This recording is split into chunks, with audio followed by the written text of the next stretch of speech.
semanas que vamos a ir trabajando, las semanas que vamos a ir trabajando estos talleres, de todas formas es necesario quizás, como dice yo, Mari, poder enviárselo. Así que vamos a iniciar. Voy a compartir pantalla. Nuevamente me disculpo por la cámara, pero estos últimos días he tenido bastante inconvenientes con el internet de mi casa, así que disculpe. Nuevamente recordar que estamos en el convenio ADECO del trabajo colaborativo en tiempos no lectivos para poder fortalecer, obviamente, el trabajo docente y enfocándonos en el uso del error para el aprendizaje. La estrategia que nosotros utilizamos para poder trabajar este convenio es CAP, Comunidades de Aprendizaje Profesional. El calendario que muestro en todos los talleres, más o menos, de lo que vamos avanzando. Ya vamos en el quinto taller o cuarta actividad, ya que la primera actividad hicimos 2 en 1, por lo tanto ahora vamos a trabajar más que el ticket de salida, sino que el cierre de una clase, para poder después iniciar con el trabajo del uso del error para el aprendizaje. La semana pasada estuvimos trabajando en el diseño de donde analizamos diferentes actividades de inicio de una clase, donde tuvimos la posibilidad de analizar, de poder mejorar.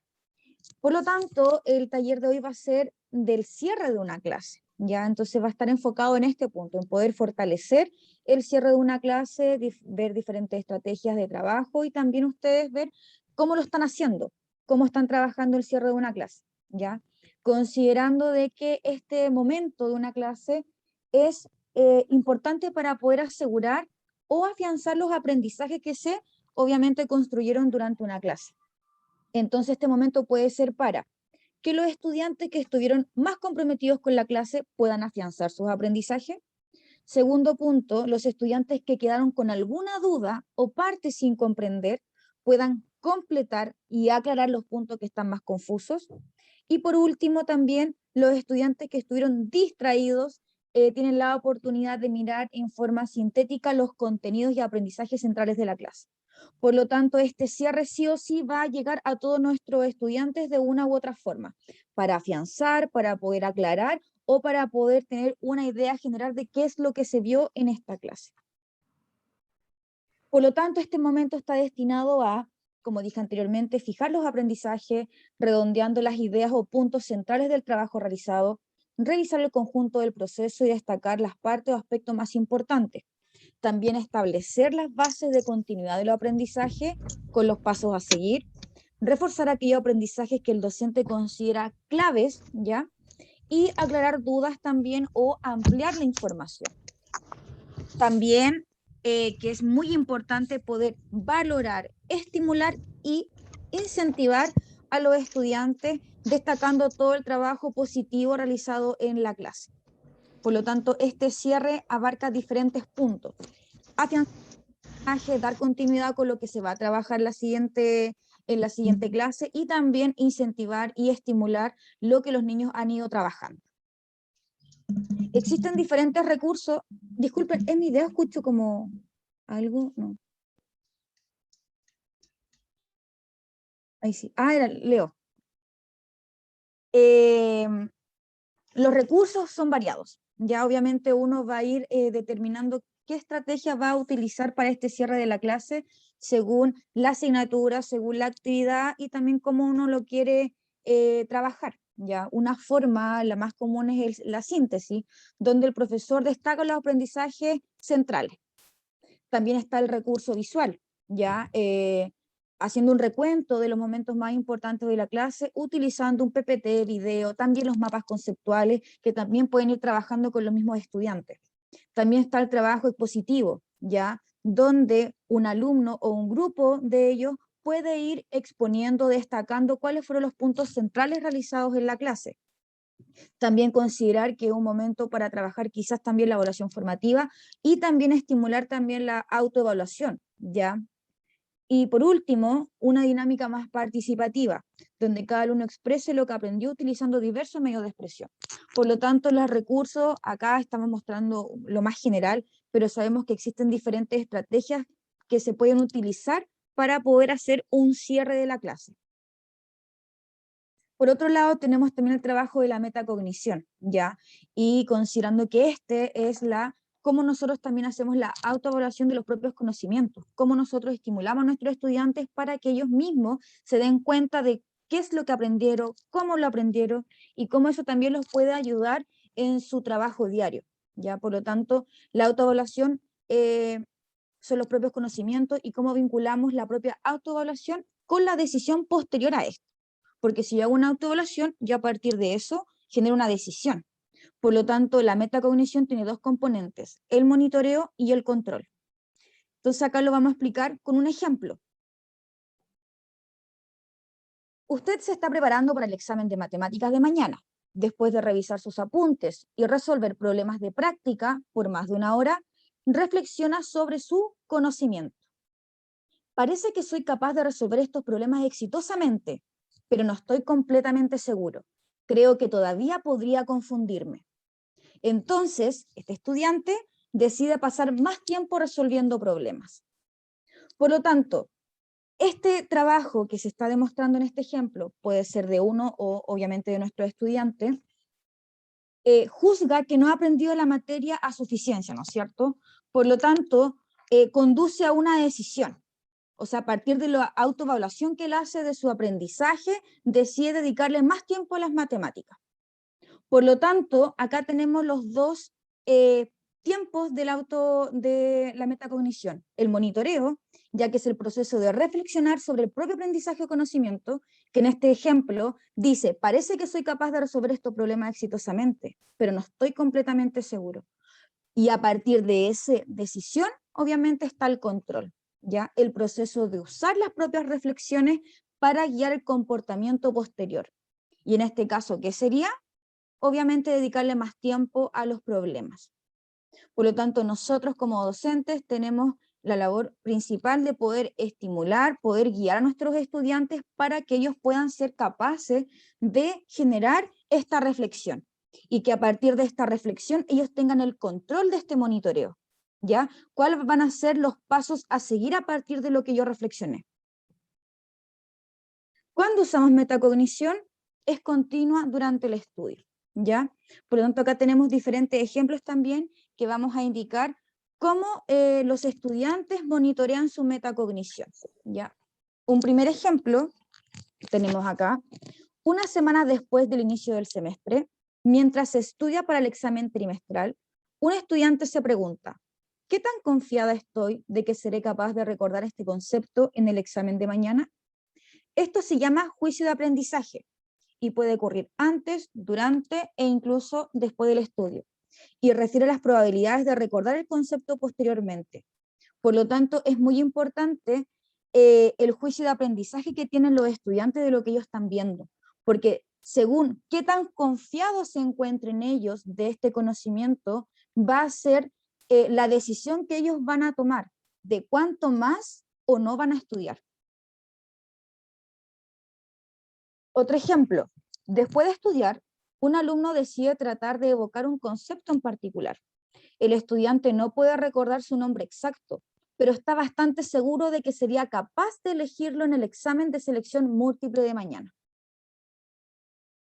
Esto significa que el estudiante tiene una sensación de familiaridad, ¿ya? O sea, cree recordar el concepto siempre y cuando lo vea en el examen. Entonces, a pesar de que no puede evocar la respuesta, puede estimular su habilidad de reconocerla entre los distractores de una pregunta de selección múltiple. Por lo tanto, acá vemos diferentes ejemplos donde los estudiantes realizan una metacognición a partir de los aprendizajes que están formando, ¿ya? Por lo tanto, en su conjunto, estas situaciones muestran que nuestros estudiantes tienen la habilidad de monitorear sus procesos de pensamiento en cualquier momento, ¿ya? Donde usan juicios para ajustar su estrategia de estudio y también formas de enfrentar un examen. Lo importante es que a partir de esta reflexión ellos tomen una decisión adecuada a partir de la autoevaluación. Por lo tanto, la metacognición y el aprendizaje generalmente se practican de forma separada, pero las investigaciones actuales sugieren que se desarrollen de manera, conjuntamente, más fluida en una clase. Entonces existen también diferentes estrategias para poder trabajar la metacognición. Y una de estas es desarrollar el hábito de hacer preguntas. Por ejemplo, ¿qué 3 cosas aprendiste o te parecieron interesantes en la clase de hoy? Puede ser un tipo de forma de estimular la metacognición. Un segundo punto, ¿qué preguntas tienes? ¿Qué preguntas necesitas aclarar? ¿O qué ideas o conceptos entiendes con seguridad? Por lo tanto, estas preguntas para poder estimular la metacognición, por ejemplo, en un cierre de una clase, también se utilizan los tickets de salida, que nosotros sabiendo, obviamente, con los talleres que hemos tenido durante este año, muchos de ustedes están trabajando este ticket de salida, ¿ya? Obviamente como cierre de la clase y también para estimular la metacognición. Y también acá tenemos la escalera de la metacognición, que son las preguntas que nosotros podemos desarrollar con nuestros estudiantes. ¿Qué aprendí? ¿Cómo lo aprendí? ¿Para qué lo aprendí? Y por último, ¿dónde puedo utilizar lo que aprendí? Por lo tanto, con todo esto, nosotros vamos a trabajar en 2 ejemplos de cómo los docentes han realizado un cierre de una clase. Lo vamos a analizar, lo vamos a leer, vamos a discutir y obviamente vamos a generar propuestas de mejora. Y por último también saber cómo ustedes están trabajando este cierre de la clase, qué estrategias están utilizando. Don José, no sé si le gustaría indicar algo más, aportar algo más a lo descrito.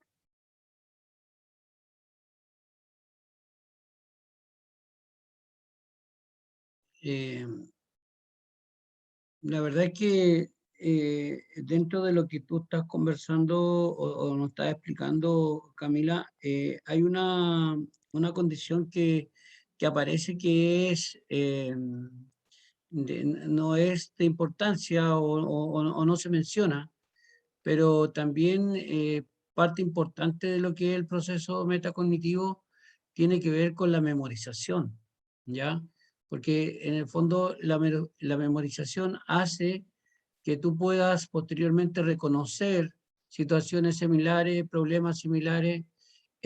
También la memorización te permite poder hacer una aplicación de la conceptualidad que estás memorizando y también se tiene que poder instalar una base mínima conceptual que permita de alguna manera u otra hacer esta reflexión del aprendizaje, que en el fondo eso es la metacognición, reflexionar sobre el aprendizaje. Eh, por lo tanto, la memorización es como digamos, el castillo base para poder armarlo, el proceso completo del aprendizaje.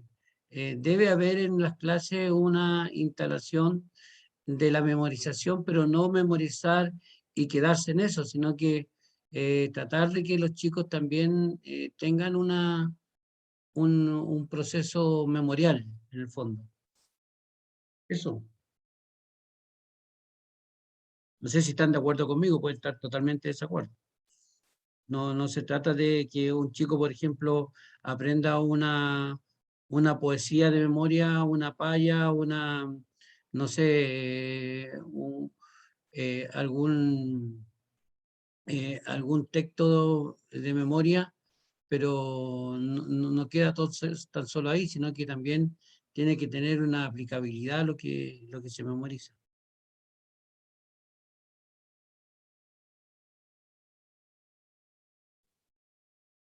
Muchas gracias, don José. Bueno, considerando entonces lo mencionado con respecto a cómo se puede trabajar el cierre de una clase, el trabajo metacognitivo también que nosotros podemos estimular a nuestros estudiantes de cómo poder desarrollarlo, vamos a dar un descanso de, como siempre lo hemos hecho, de 2 minutitos para que puedan servir un cafecito, un tecito y nos volvamos a encontrar para trabajar en grupos.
Hola, hola, ya estamos todos de vuelta. Ahí me hacen con los deditos. Nuevamente me disculpo, pero no puedo prender la cámara, o si no, ahí voy a quedar como un robot. Ya, por lo visto estamos todos ya. Veo deditos para arriba. Se hicieron un tecito, un café, juguito. Qué linda tu taza, Marce. La profe Edita agüita. Ya, vamos a entonces mostrar el trabajo que vamos a hacer hoy.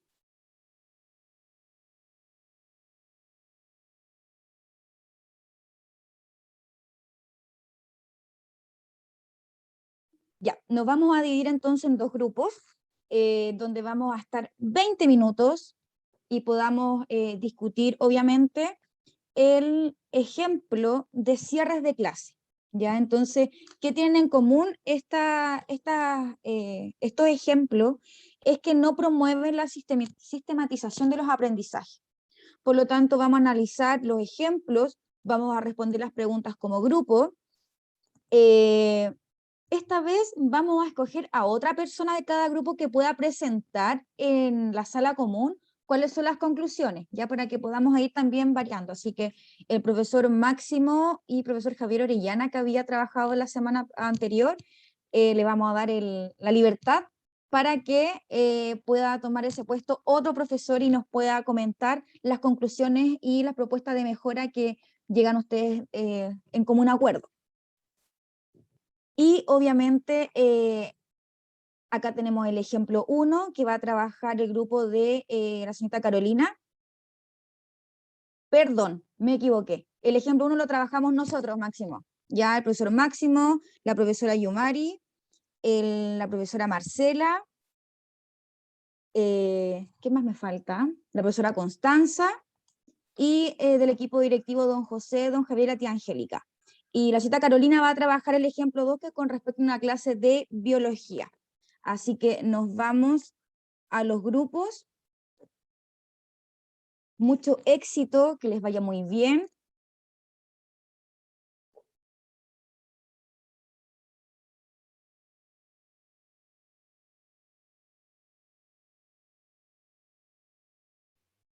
Perdón, tuve un pequeño... Ah, no, ahí está. ¿Se están yendo a los grupos o no? Sí, ahí sí, sí resulta.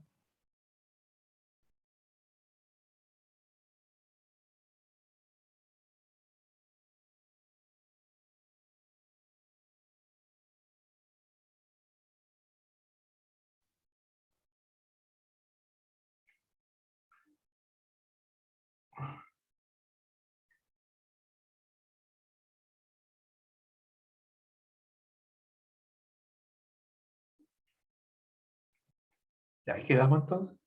Este es el grupo nuestro.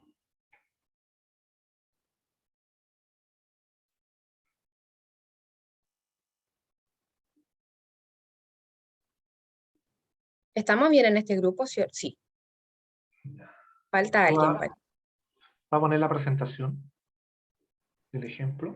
Carito, ¿tú tienes la presentación? Sí, la estoy buscando, pero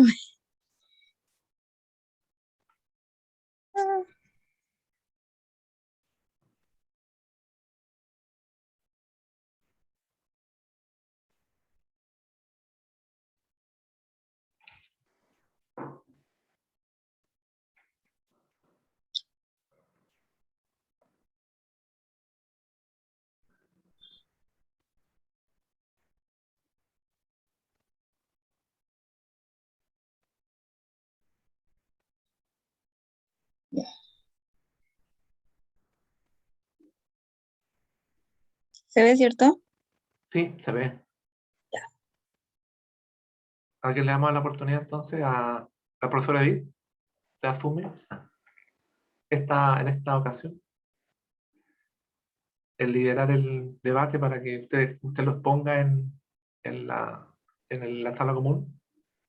Yo tengo que reconocer, o sea, si fuera un tema que yo manejo, pero a mí me ponen biología y empiezo a tiritar.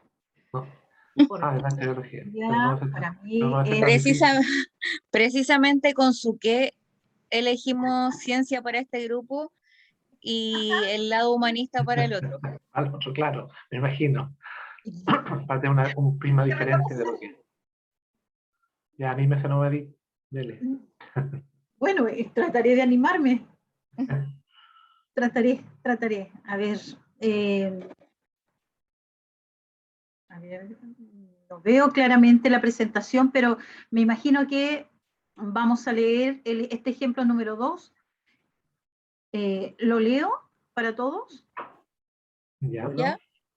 Ejemplo número 2, crecimiento poblacional. En una clase de biología de segundo medio, en el contexto de la unidad de organismo y medio ambiente, una profesora abordó el tema del crecimiento poblacional. Durante la clase explica los factores que influyen en la tasa de crecimiento, mortalidad y natalidad, y los procedimientos para estimar y calcular el crecimiento de una población. Luego, en grupo, debieron realizar un ejercicio en que compararon la tasa de crecimiento teórica con la tasa observada en una población de dapnias que habían cultivado la semana anterior. Ahí me quedé como media colgada con el Dapnia, me imagino que es un tipo de célula, o algo así. ¿Ya? Los alumnos debieron explicar por qué el crecimiento de esta última no se ajustó a lo pronosticado. Cada grupo presentó sus hipótesis y en conjunto fueron definiendo posibles explicaciones. Para cerrar la clase, la profesora realiza lo siguiente. Profesora, hemos finalizado la clase de hoy. ¿Cuál era nuestro objetivo? El alumno responde, reconocer factores del crecimiento poblacional y cálculo. Profesora, ¿lo logramos?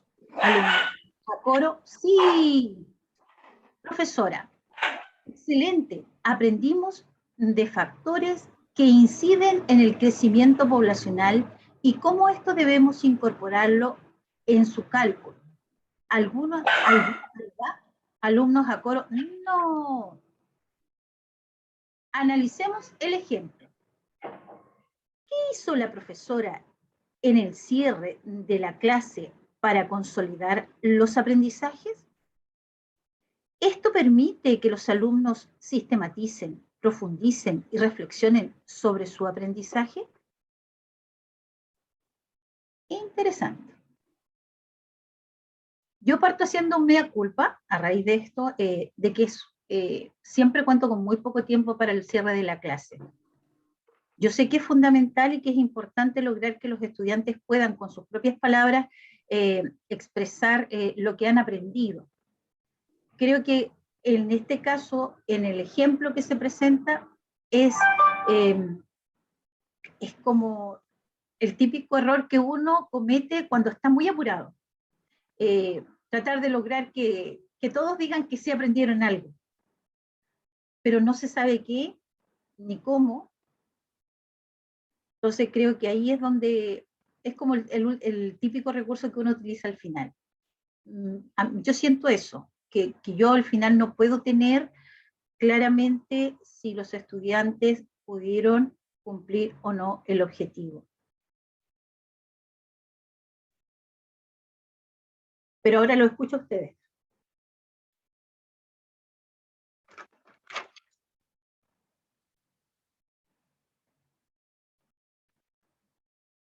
No sé si alguien quiere hacer algún comentario, decir algo, para yo poder ir registrando.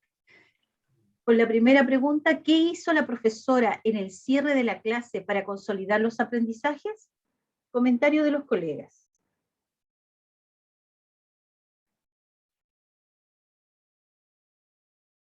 Bueno, yo creo que la profesora no logró consolidar los aprendizajes con esas preguntas del final. Creo que fueron un poco superficiales, ¿o no?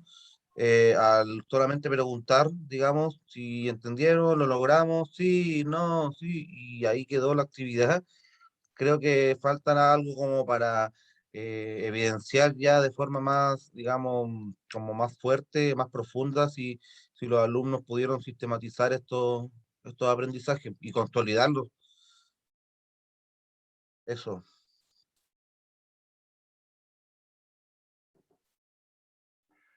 Yo comparto un poco lo que dice Roberto en el sentido de que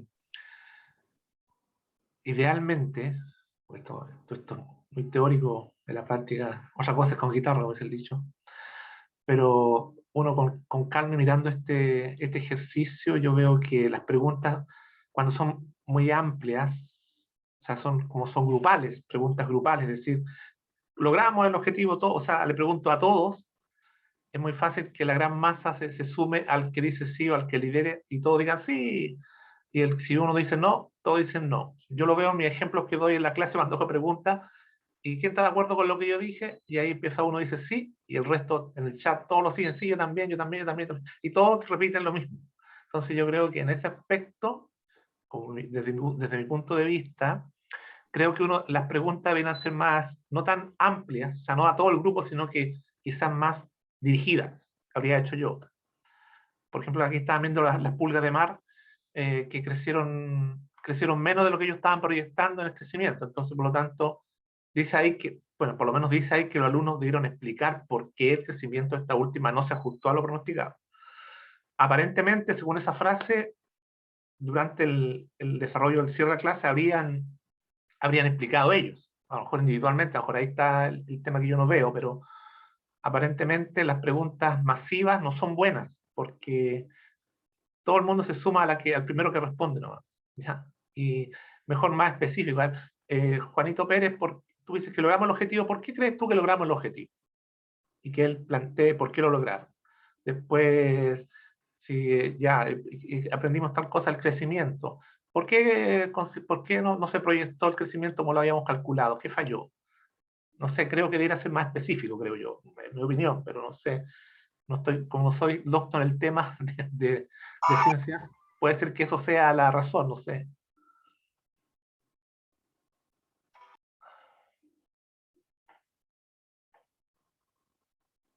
No sé si alguien tiene otra visión de eso.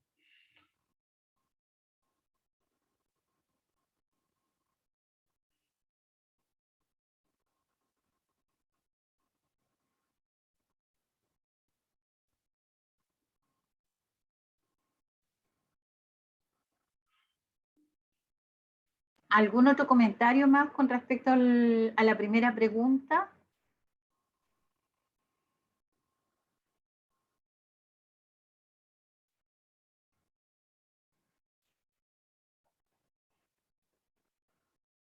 Pero ¿qué opinan ustedes? ¿Me escuchan? ¿Sí? Sí.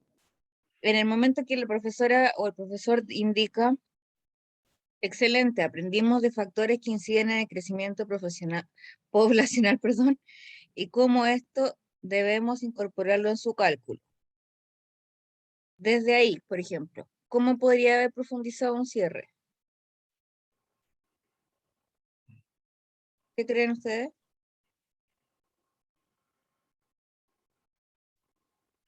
Quizás yo sacaría algún alumno a hacer el ejercicio de cómo lo calculamos, cómo hacerlo práctico, o sea, más allá de ser el planteamiento, a mí me parece que las preguntas no están malas, y el tema es que son muy masivas nomás. Pero yo creo que ahí debió haber sacado a alguien, cuando dice alguna duda, no sé, creo que habría sacado a alguien yo a que lo ejemplifique o lo demuestre, cómo aprendimos eso, cómo se incide en el crecimiento poblacional. Habría hecho, calcúlalo en la pizarra, calcúlalo en el chat o en el Power, donde sea, dibújalo, hazlo, para que otros vean también.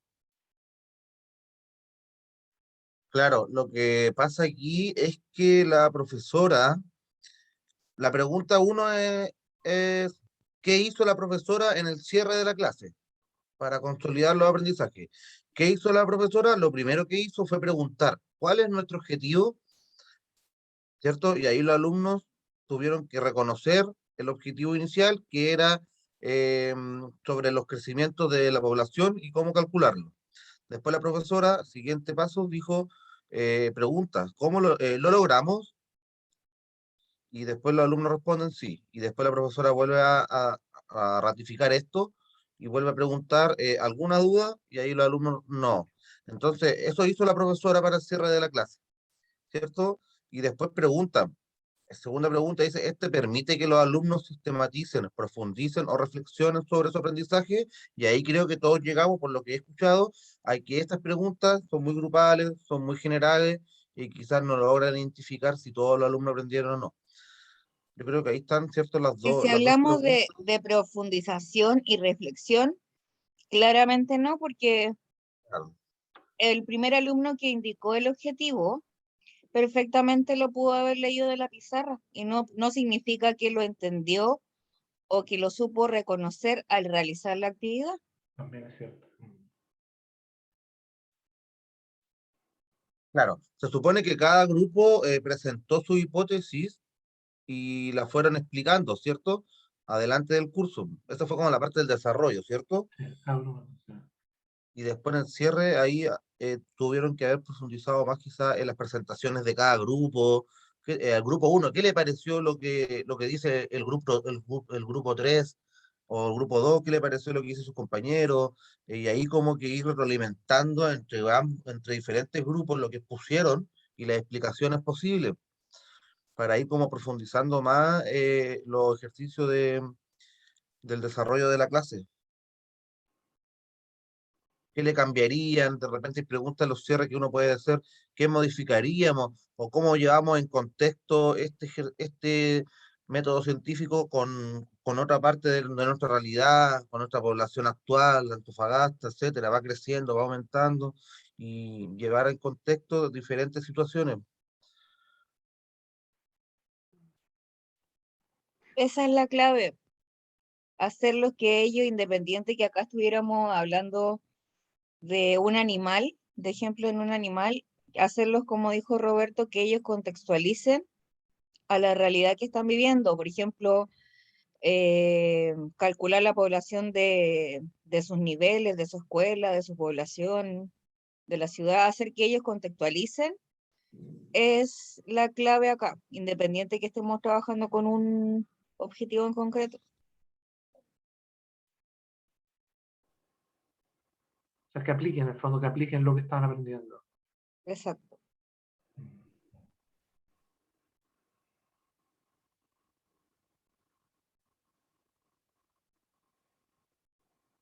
Entonces, lo que podemos desprender que es la segunda pregunta, el tipo de pregunta no permitió que los alumnos sistematicen, porque ella no abrió una brecha para que ellos puedan, como decía Roberto, puedan ellos contextualizar esto, aplicarlo en algún otro ejemplo en la vida real, digamos. Entonces, concretamente, ¿qué actividades creen ustedes que podrían favorecer los aprendizajes o la consolidación de estos aprendizajes?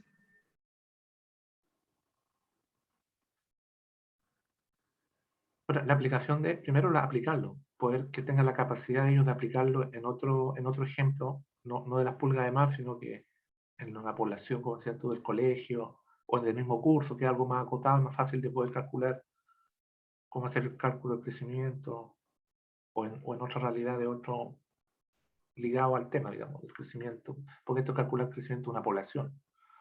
Habría que proyectarlo mejor en la ciudad, cómo ha crecido Antofagasta, que es más fácil conseguir esos datos. Yo creo que también ahí es clave que los estudiantes hayan logrado tener claros los conceptos de mortalidad y natalidad.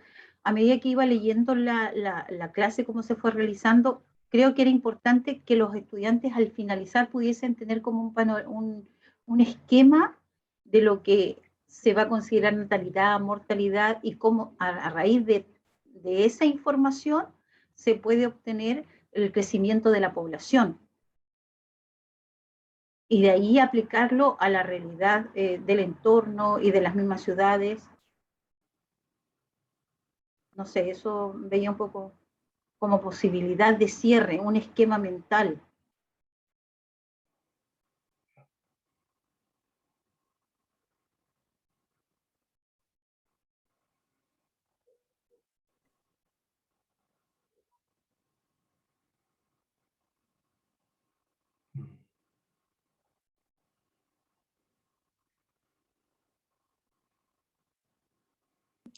Se me chispoteó, perdón.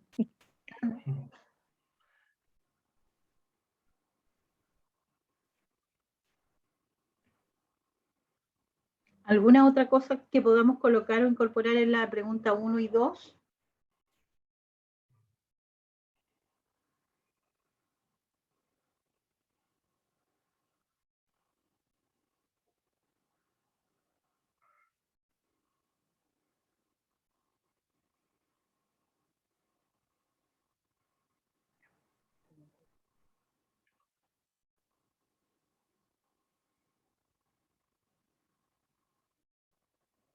Yo creo que por ahí va.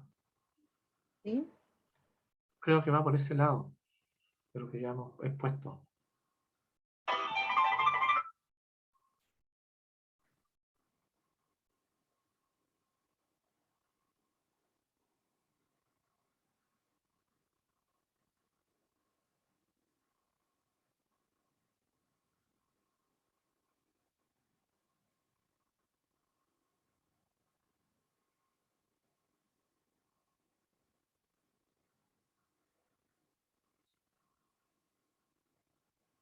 Y ahí pregunta ella si permite que los alumnos sistematicen, profundicen o reflexionen.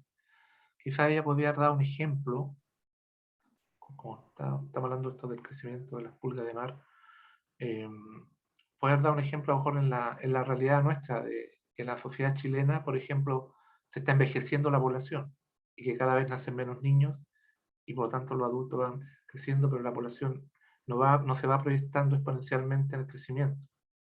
Entonces, por hacer una comparación, ¿no? Habría hecho una comparación para que puedan profundizar y reflexionar sobre este tema del crecimiento, de la mortalidad y natalidad, que cada vez nacen menos personas y también mueren menos porque la gente está envejeciendo y no muere, ¿cierto? Entonces, por lo tanto, ahí hay una distorsión de la relación mortalidad-natalidad. A lo mejor por ese lado ahí lo llevaba hoy para que pudieran reflexionar y profundizar con algún ejemplo concreto. Sí. Sí, eso había puesto yo anteriormente con el tema de aplicarlo a los ejemplos contextualizados de la población.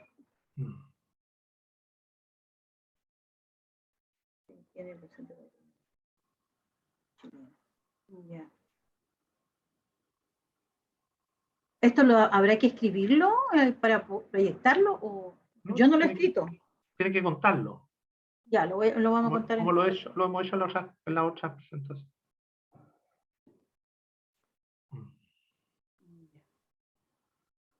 ¿Algo más que quieran agregar? ¿O que queremos agregar? O sea, dejar en claro que la profesora, a través de las preguntas que hizo en el cierre, no logró que los alumnos reflexionaran, ¿cierto? Porque ahí no hubo una reflexión, el decir sí, sí, no, nombrar un objetivo, no hay una reflexión, menos una sistematización, donde no pudieron profundizar tampoco los conocimientos y tampoco los pudieron adquirir, porque la sistematización de eso más o menos menciona, pues acá yo estaba buscando qué significaba en realidad sistematizar, y es una reconstrucción de la experiencia para comprender lo ocurrido, identificar sus componentes, explicar los logros y dificultades que puedan servir para replicarla o garantizarla. Entonces yo creo que aquí los alumnos no, por el cierre no, quizás lo lograron en el desarrollo, y ahí sistematizaron y todo, pero no se potenció de nuevo eso al final, ya haciéndolos participar quizás con preguntas entre ellos, ¿qué le cambiaríamos al ejercicio? ¿Por qué al grupo 2 piensa esto? ¿Por qué el grupo 3 piensa esto otro? ¿Por qué creen ustedes que sí lo logramos? Entonces que entre ellos también fueran sistematizando preguntas, reflexionando, y claramente no se logró con las preguntas que ella hizo en el cierre. Yo creo que por ahí va un poquito el asunto, y es lo que ha hablado usted, profesora Diz, con el profesor Javier. Roberto, disculpa que te interrumpa, pero finalizó Uy, el tiempo, ¿se estamos, había cambiado? sí, llegamos, te Habían espías. Oh, escuchamos todo. No están copiando. Así que escuchamos cómo te explayaste. menos mal no se me salió un garabato. Ya, ¿qué les pareció el tiempo? Entonces, ¿estuvo bueno el trabajo? ¿Les faltó tiempo? ¿Estuvo bueno? ¿Buenas conclusiones? ¿Cómo les fue? Complicado. Todo complicado buscar una resolución al problema, pero algo tenemos. Éramos todos humanistas en mi grupo, así que nos costó más, Camila. Estuvo complicadito. Ya, entonces lo que vamos a hacer es poder mostrar los ejemplos de que un representante pueda explicarnos a modo general cuáles fueron las conclusiones que ustedes llegaron y estaríamos mostrando obviamente de qué forma se podían mejorar estos cierres de la clase, ¿ya?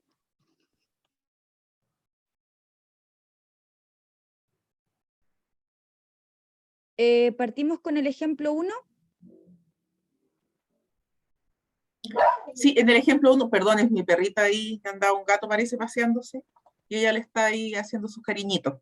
En el ejemplo primero, la localización geográfica, lo que nosotros pensábamos acá en cuanto a las preguntas que hacía el profesor, no se podía hacer como tal el cierre de la clase, porque resulta que cuando le empezó a consultar a los alumnos por qué es lo que habían aprendido, finalmente las preguntas que los alumnos dieron no llegaron a lo que era la idea de la prueba, o sea, de la clase. ¿A qué se Disculpa, refería? Marce, perdón por interrumpirte. ¿Podrías hacer más o menos un resumen de la clase, de lo que se trató, ya que el otro grupo no tuvo acceso a este ejemplo? Ah, ya, acá lo que era la localización, primero era una clase de geografía de la localización geográfica. Entonces, el profesor, ¿qué es lo que trató de hacer? Trató de que los chicos aprendieran a ubicarse en un mapa y ubicar todo lo que eran los paralelos, los meridianos, pero resulta que dentro de las actividades que él hizo al final como de cierre, les pide, entre otras cosas, deja algunas tareas para la casa.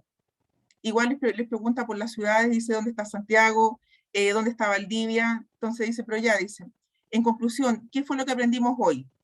Entonces, unos alumnos dicen a ubicar ciudades en el mapa, pero la primera pregunta que ellos respondieron, dijeron dónde está Santiago o dónde está Valdivia, no se referían a lo que era el concepto del aprender a lo que es la localización, a ubicarse bien en el mapa. Por lo tanto, él dice, ya, dice, perfecto, exacto, dice el profesor, ya no se van a perder cuando salgan de viaje. Y nosotros llegamos a la conclusión de que lamentablemente se van a perder igual. ¿Por qué? Porque a los chicos no les quedó bien claro qué es lo que tenían que hacer para poder ubicarse en el mapa.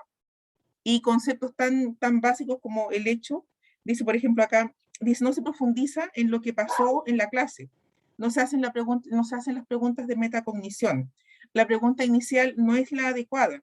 Dice, porque no se puede hacer un cierre final. Se pretendían aprender lo que eran las coordenadas geográficas y la localización absoluta. Era eso lo que los niños tenían que aprender como quien dice, a ubicarse. Dice, una vez que que ubican las latitudes y los meridianos en relación a la ciudad que están. Acá nos explicaba, nos ayudó bastante Máximo, porque decía, claro, para poder ubicarse en el mapa, ¿qué es lo que tienen que entender los niños? Tener primero una ubicación, por ejemplo, lo que está hacia el norte, lo que está hacia el sur, también conocer los puntos cardinales, lo que es el este, el oeste, y también nos explicaba que esta misma ubicación servía para saber los usos horarios. Pero si el niño no se ubica, difícilmente va a entender en qué parte queda una ciudad. Entonces, claro, siempre se parte, por ejemplo, la parte del centro, lo que es Santiago, pero ya sea para ubicar alguna de las ciudades de acá, lo que es Calama, lo que es Tocopilla, le va a costar más al niño, tiene que saber bien cuáles son los números y los grados para poder ubicarse como tal en lo que es el mapa. Y el mapa, lo que es el planiferio, que es como más simple, que tiene una visión mucho más completa. También estuvimos viendo ahí en el hecho de que las preguntas relacionadas con lo que es la metacognición, es decir, al niño no se le da como la posibilidad de que se dé cuenta en realidad qué es lo que le aprendió. ¿Por qué? Porque tal vez para él no es significativo esto. Entonces igual lo lleva, como quien dice, a inducir errores. Dice, por ejemplo, ¿cuáles eran las preguntas de la metacognición? Dice, ¿dónde puedo utilizar lo que aprendí? ¿Para qué lo aprendí? ¿Cómo lo aprendí? ¿Y qué fue lo que aprendí? Entonces, es mucho más complejo, dice, consultar cómo vamos a ubicar las otras ciudades. Así que no sé ahí, Máximo, si me puede dar una manito. No, todo bien explicado, Marcela. O sea, la actividad inicial era ubicaciones absolutas, coordenadas geográficas.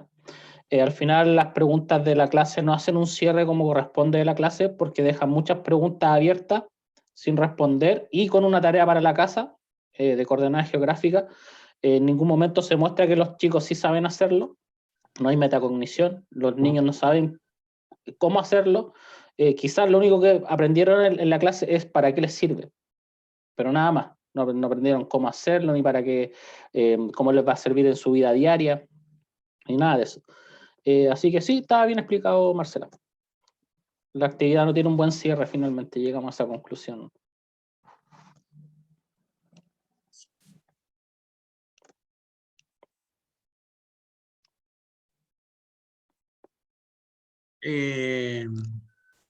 Camila, una consulta. Todos estos ejemplos vienen estructurados desde algunas orientaciones desde el ministerio, ¿no es cierto? Don José, disculpe, Camila se tuvo que retirar por un segundito, ya viene. Ah, ya. ¿Ya? Ya. Entonces, mientras regresa Camila, le vamos a dar paso al grupo 2 para que exponga el trabajo que realizaron. Pero de todas maneras, director, le respondo yo que sí.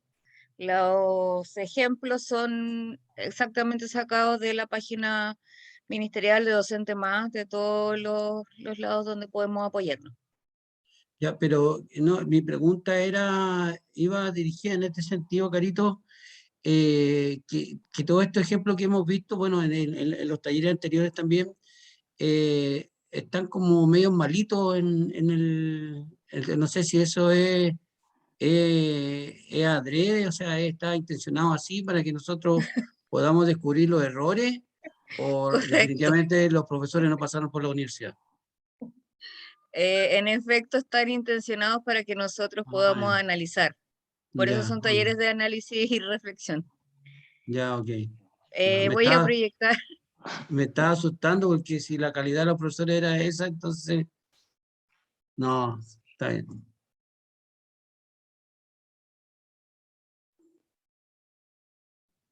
¿Se ve, cierto? Sí. Se ve. Edith, Bueno. micrófono tuyo. Sí. A nosotros nos tocó el segundo ejemplo, que habla sobre el crecimiento poblacional y es de una clase de biología de segundo medio, en un contexto de la unidad de organismo y medio ambiente. Mil disculpas, pero tengo mucho ruido ambiental a esta hora. Bueno, el docente, pasado los conceptos de mortalidad, natalidad, también se hace un trabajo con las matemáticas, hacen ejercicios, comparación de la tasa de crecimiento, la teoría de la observación de la población, aquí de la pulga de mar, que se hizo un experimento, los alumnos deben explicar cómo fue el crecimiento de la población, si se logró o no se logró. Y a partir de ello, como cierre, que es la parte que nos interesa analizar, la profesora va a llegar y va a decir, hemos finalizado la clase de hoy, ¿cuál era nuestro objetivo? Y los estudiantes van a responder cuál es el objetivo de la clase. A continuación, la docente interroga si lo lograron. Todos los estudiantes a coro van a responder que sí. La profesora termina con un excelente, aprendimos los factores que inciden en el crecimiento. Mil disculpas. No he dormido esta noche, pero no está cansada. Mil disculpas. Aprendieron los factores que inciden en el crecimiento de la población y cómo esto debe incorporarlo a los cálculos y si hay alguna duda, todos los estudiantes señalan que no hay dudas, por lo tanto, ese es el cierre de la clase. Para lo cual nosotros concluimos que la profesora no hizo un cierre para consolidar los aprendizajes, ya que hay una respuesta a coro, no hay un diagnóstico, no hay una evidencia del impacto en el aprendizaje. Puede haberse producido durante la clase, pero en este cierre no hubo una muestra, por así decirlo, de lo que lograron realizar los estudiantes. Las preguntas se consideraban muy amplias y por lo tanto, al ser tan amplia y estar siguiendo a veces la voz de algunos que están de acuerdo, se producía, aunque hubiese en duda por parte de los estudiantes, una respuesta afirmativa para la actividad. Entonces, ¿qué es lo que se sugería? Que fueran preguntas más directas, que se pudiese hacer participar a los estudiantes, y en base a eso veíamos la segunda interrogante: ¿esto permite que los alumnos sistematicen, profundicen, reflexionen sobre su aprendizaje? Llegamos a la conclusión de que no se lograba, ya que el tipo de pregunta era abocada o dirigida exclusivamente al objetivo, pero no había una aplicación de lo que aprendieron los estudiantes en un contexto determinado. Es decir, si ellos podían a lo mejor aplicar ese cálculo o ver el concepto de mortalidad o de natalidad dentro de su población, dentro de la realidad nacional o dentro de algún grupo determinado, que ellos pudiesen aplicar lo aprendido durante la clase. Entonces, el docente podría haber dado ejemplos mucho más claros para poder haber logrado identificar que los estudiantes habían tenido un aprendizaje o se habían afianzado ciertos conceptos.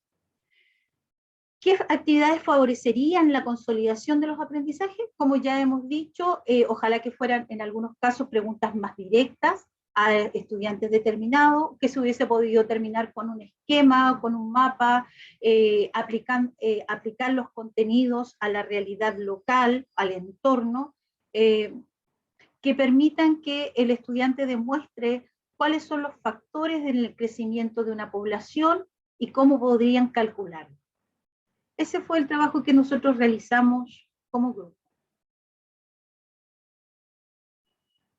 Y mil disculpas por el ruido. Gracias, Edith. Vamos a seguir avanzando. No sé si alguien del grupo quiere aportar algo y se me quedó algo en el tintero.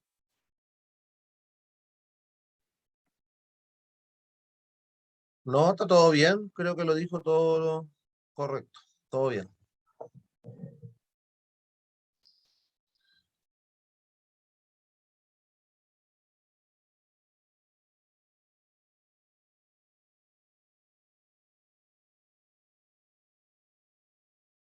A ver, no sé si me escucho bien o no, pero ustedes saben que mi audio es medio volátil, así que les voy a pedir a alguien si me ayuda leyéndome la parte de abajo del análisis.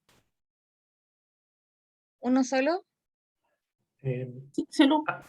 Analicemos el ejemplo, dice. El análisis, la resolución del análisis. Sí. El ejemplo de la localización geográfica. Dice la pregunta: ¿el cierre de esta clase propicia que los alumnos sistematicen, profundicen o reflexionen? Mediante la pregunta ¿qué aprendimos hoy?, el docente intentó sintetizar, en conjunto con los alumnos, los principales aprendizajes de la clase. Sin embargo, en la conversación solo se resaltaron las actividades de la clase y no los conceptos principales trabajados en ella. Así, la instancia de cierre es subutilizada, pues los alumnos solo mencionan o describen lo que han hecho, en lugar de aprovechar esa oportunidad, por ejemplo, para reforzar o resaltar aspectos centrales del concepto o profundizar en los aprendizajes de la clase. A la pregunta ¿qué actividades favorecerían la consolidación de los aprendizajes? Dado que es habitual que los alumnos respondan a la pregunta ¿qué aprendimos hoy?, mencionando las actividades de la clase, la profesora podría haber explicitado la relación entre estas actividades y los conceptos enseñados, retomando algunas definiciones, por ejemplo, latitud paralelo y longitud meridiano, y mencionando su importancia para la ubicación precisa de diversos puntos de relevancia geográfica. También podría haber planteado una actividad de aplicación en que los alumnos pudieran poner en práctica y ampliar los conceptos aprendidos al resolver tareas más complejas que aquellas de la guía. Por ejemplo, ubicar en un planiferio puntos geográficos, no solo ciudades, que se encuentran en un cuadrante distinto al de Chile, el suroeste. Perfecto, gracias, Javier. que es más o menos lo que había mencionado el grupo anterior como actividades de profundización. Y ahora del caso número 2, del otro grupo, si me puede ayudar alguien. Máximo, te veo con ganas de colaborarme. Ya, vamos a leer. Ejemplo de crecimiento poblacional. Analicemos el ejemplo. Dice, ¿qué hizo la profesora en el cierre de la clase para consolidar los aprendizajes? Esto permite que los alumnos sistematicen, profundicen o reflexionen sobre su aprendizaje. En el cierre, la docente solo reitera el aprendizaje esperado, sin hacer énfasis en algún contenido central de la clase. La profesora no utiliza esta instancia para sintetizar o profundizar en conceptos centrales de la clase como la natalidad y la mortalidad, o para reflexionar sobre el proceso de aprendizaje de sus alumnos, quedándose solo en el recuento de lo que esperaba lograr y sin propiciar una evaluación real de los logros de aprendizaje. ¿Qué actividades? Aquí está cortado. A ver. Llego hasta la segunda línea de la lectura. Dice, ¿qué actividades favorecerían la consolidación de los aprendizajes? Para promover la consolidación de los aprendizajes, ahí veo mejor. Ya. Para promover la consolidación de los aprendizajes, la profesora podría haber indagado en la respuesta de los alumnos y así guiarlos para la reflexión y profundización del aprendizaje. Por ejemplo, ante la respuesta de los alumnos podría haber contrapreguntado, ¿qué fue lo que aprendieron? ¿Para qué sirven estos conceptos? ¿Quién puede dar algún ejemplo distinto? ¿Cómo lo aprendieron? ¿Qué fue lo más difícil de comprender y por qué? Eso. Ahí están las dos preguntas y sus dos respuestas. Que Gracias, Máximo. es similar a lo que hablaban también los colegas. Correcto.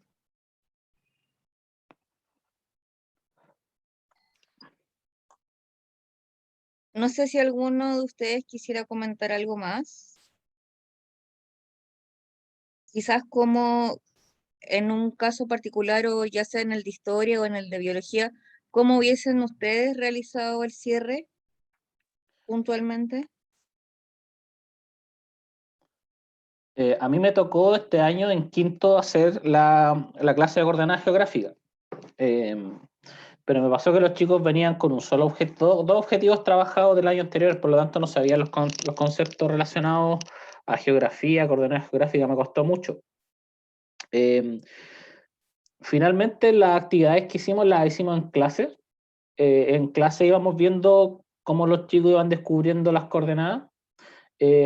Les enseñé a que se dieran cuenta cómo hacerlos, pero aún así me costó mucho y en la evaluación el resultado no recuerdo bien, pero fue una de las preguntas, 2 o 3 preguntas que se relacionan con este tema, fueron de las que venían con mayor cantidad de errores. Los chicos no aprendieron bien a hacer esto. Para enseñar coordenadas geográficas tenemos que estar con los niños sí o sí y enseñarles en terreno dónde está su norte, el sur, y de ahí recién poder comenzar a enseñar coordenadas geográficas online. La verdad es que no es un tema muy sencillo de hacer, cuesta mucho. Y a los chicos les quedó el contenido solamente para la prueba, porque después he vuelto a preguntar a los niños de quinto relacionados con si se acuerdan de los meridianos, los paralelos, no se acuerdan mucho del tema. Tiene que ser un tema significativo para ellos y la única forma de hacerlo es estando con ellos en clase, mostrándoles en su ciudad dónde está el norte, sur, este, oeste, y ubicarlos geográficamente en el lugar, si no, no le hace sentido. O sea, no fue una buena experiencia para mí enseñar coordenadas geográficas a los quintos básicos este año. Costó mucho. Yo también pienso que se puede esto articular, por ejemplo, perfectamente con matemáticas, ¿ya? ¿Por qué? Porque dentro de los ejes temáticos que se trabajan en matemáticas está lo que es el trabajo con coordenadas, ya sea Uso horario. columnas, filas, en lo que son ubicación en puntos dentro de una gráfica o un punto, el eje cartesiano, y y tiene mucha relación, pero está muy ligado a lo que son los paralelos y los meridianos en geografía. Entonces, igual ahí se puede armar un nicho de aprendizaje en términos de esto y articularlo perfectamente con lo que es historia y geografía. Y creo que ahí se podría incluso trasladar ejemplos de uso de coordenadas con ejemplos geográficos, ¿ya? Creo que es un tema que se puede abordar con dos asignaturas de manera articulada. Así es. Leo. Colegas, sí, no, sumándome un poco a las palabras de don José y de Máximo, bueno, bueno, yo creo que también en el caso de educación física, también, bueno, Roberto también como profe de educación física sabe que igual nosotros, hay momentos que nosotros también trabajamos a lo mejor un poco más, no con ejes cartesianos, ni tampoco más como norte, sur, este, oeste, en los desplazamientos que tengan que hacer los niños en educación física también. Y también se puede como eh, apoyar junto con las otras asignaturas en complementarlas, por lo menos en el caso de los más pequeños, bueno, y en el caso de los más grandes de segundo medio, igual se pueden hacer articular con juegos de, perdón, se puede articular con los más grandes en segundo medio, como les decía, a través de juegos. Los más grandes igual, los de segundo medio igual se pueden, aunque uno dice ya son mayores, pero uno igual puede hacer como actividades de este tipo, por lo que es los ejes y la parte de los meridianos y todo eso.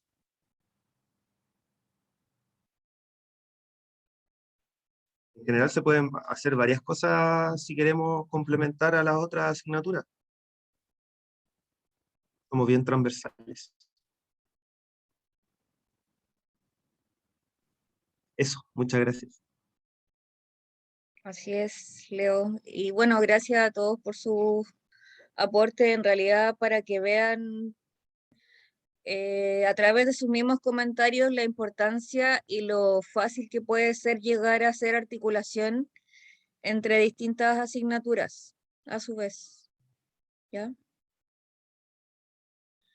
Bueno, y acá tenemos una frase con la que nos deja Camila hoy: no hay nada que enseñe más que equivocarse. ¿Cierto? Y bueno, y ya que nosotros estamos trabajando a través del error como aprendizaje, es una frase que nos deja en realidad nada más que cierta.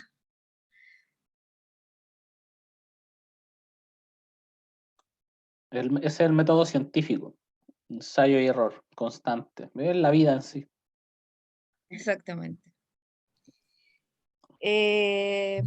Bueno, colega, en realidad Creo que agradecerles, ¿sí? no, referente a lo que decía el Máximo, que en la nueva, digamos, en la nueva academia, ensayo-error se llama investigación-acción. En el fondo, eso. Uno va investigando y va accionando. Investigación-acción. Eso.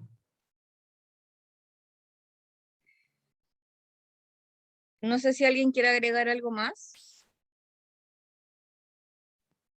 Yo lo único es señalar que a mí me resulta bien complicado, como parte de la reflexión de lo que es el cierre de la clase, a mí me resulta bien complicado terminar una clase, o sea, lograr estos momentos con profundidad, sobre todo el cierre, ya que siento que la hora es tan corta, que entre que se conectan los estudiantes, en que uno está logrando ya tener todo el trabajo, o al menos lograr que se pueda encaminar algo, ya se está cortando la hora y ahí uno tiene que estar cortando y tratando de sintetizar, tratando de ver si se logró el objetivo de la clase. Creo que en esta modalidad es muy complejo.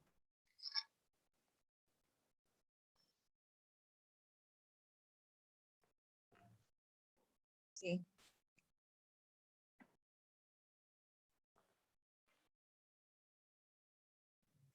Pero tranquila, colega, que vienen tiempos mejores.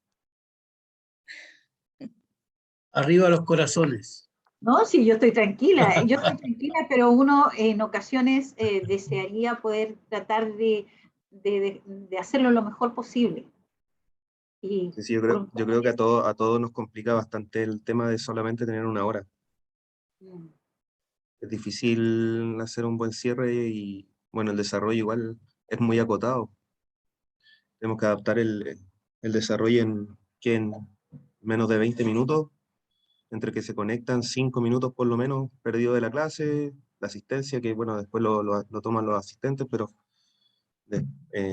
si vemos el desarrollo serán 25, y ahí tenemos casi 30 minutos, y un cierre de 10, 15 minutos ya tenemos 45. Quedamos ahí como que nos falta un poquito más. Una consulta, generalmente en las clases que estamos haciendo ahora, ¿cuántas actividades de desarrollo están interviniendo? Yo en educación física, por lo menos con los chicos, estoy haciendo una global. Diferenciado, no sé, pues en la unidad con 3 o 4 ejercicios de no más de 5 minutos. Pues no me da más el tiempo. Por lo menos en la plataforma de Google. Ya. Yo en historia trabajo todas las clases, actividades de desarrollo, preguntas relacionadas con el contenido. Mínimo 3 o 4 preguntas por clase desarrollada. Todo relacionado con el contenido, se hace una previa presentación y después ya vamos, a medida que vamos conversando, salen las preguntas, las respuestas de los chicos, todo se relaciona con la pregunta inicial y vamos después respondiendo entre todo el curso armando una respuesta. Esa es la forma que yo tengo para trabajar, así que los chicos participan, me aseguro de que los que saben participan y me aseguro de los que no saben y participan poco puedan ir teniendo el contenido de la clase. Así los insto a que se metan a la clase también. Una clase que se pierdan en historia son 3 o 4 preguntas que se tienen que andar consiguiendo de la guía. ¿Y cómo hacen para capturar la atención de los chicos que, digamos, derechamente no están ni ahí con que son cámara apagada y, como dicen ustedes, los fantasmas? Los fantasmas, hay algunos que no contestan nunca. Es chat. Yo les doy la posibilidad, ya no quiere prender cámara, no quiere hablar, escríbame al chat. Y ahí escriben, ahí sí se escriben. Escriben en el chat, pero cuesta mucho. Hay algunos que se ponen nerviosos. A mí me pasaba con una estudiante de mi curso que la obligué una vez a prender cámara y entró en colapso. Entonces de ahí yo dije, ya no, entonces escríbanme por el chat. Y sí, los de quinto y sexto, ahí tengo que pedirles por favor que apaguen la cámara, porque es otra cosa. Los de séptimo y octavo, por favor que den señales de vida. Pero los de quinto y sexto yo no tengo problema, ahí participan todos, tengo que pedirle por favor que se respeten entre ellos, porque habla uno encima de otro. Pero los de séptimo y octavo son un poquito más recatados los niños. Espero que no sean los del quinto A. No, esos son los peores. No, los del quinto B yo creo que ahí son No, complicados. son buenos los quintos. No, en todo caso, lo que dice Máximo es verdad. Yo por lo menos en educación física pasa lo mismo. Los 2 quintos, muy buena conectividad, o sea, en el quinto B más que en el A, lamentablemente. Pero tengo mayor conectividad de los niños con cámara encendida, no sé, pues el curso de Gabriel tengo 18. Y los 18 se conectan. Y a veces tengo 15, o cuando tengo baja conectividad de los 18 se conectarán 16, 15, y todos con cámara encendida. 1 o 2 que no tienen cámara encendida. Pero el resto, sexto, son poquitos, y séptimo, pucha, ya son 3 con suerte, que son los que se conectan, así como con cámara encendida, y el resto participa, difícil a veces hacerlos enganchar un poco en el tema de que enciendan la cámara. Más que todo por el tema en la parte de la corrección. Y hay veces que yo les digo cómo es los ejercicios y de repente cuando prenden la cámara hacen un ejercicio que no tiene nada que ver con lo que había pedido. Entonces como que yo quedo así como, pero encienda la cámara, para eso es. ay, que profe, aquí, que allá, como dice Máximo, no hay, y claro, los niños fantasmas que hay de repente, no, o sea, no les sacamos ni el buenos días, y por lo menos de repente me complica un poco eso, porque me gusta que por lo menos, si es que están ahí, algunos por último digan buenos días, profesor, y por último se despidan, buenas, chao, que esté bien.